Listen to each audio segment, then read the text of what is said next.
नमस्कार दोस्तों, स्वागत है आपका हमारे चैनल धर्मो रक्षिता रक्षिते में। क्या सीता माता मंदोदरी की बेटी थी?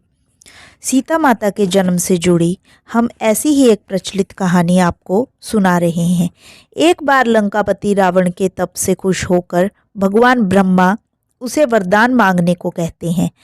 रावण उनसे अमर होने का वरदान मांगता है। ब्रह्मा जी उसे अमर होने के अलावा कोई दूसरा वरदान मांगने को कहते हैं। रावण वरदान में मांगता है कि मुझे सुर असुर पिशाच नाग किन्नर या अप्सरा कोई भी न मार सके।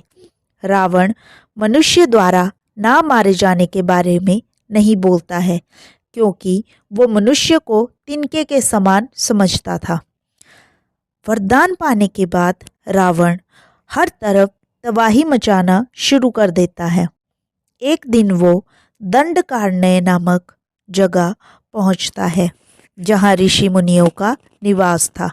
रावण को ऋषि मुनियों को मारना उचित नहीं लगा, लेकिन वो उन ऋषि मुनियों के रक्त को एक कमंडल में भरकर साथ ले जाता है।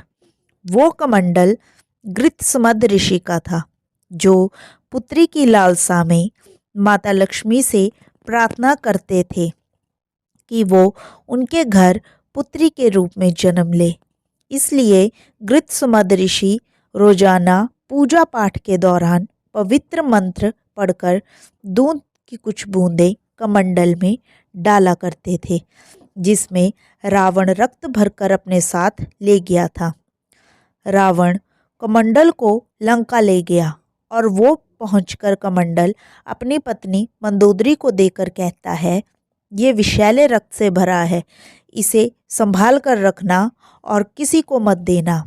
कुछ दिन बाद विहार के लिए रावण किसी पर्वत पर चला जाता है। मंदोदरी को इस तरह रावण का जाना अच्छा नहीं लगता है।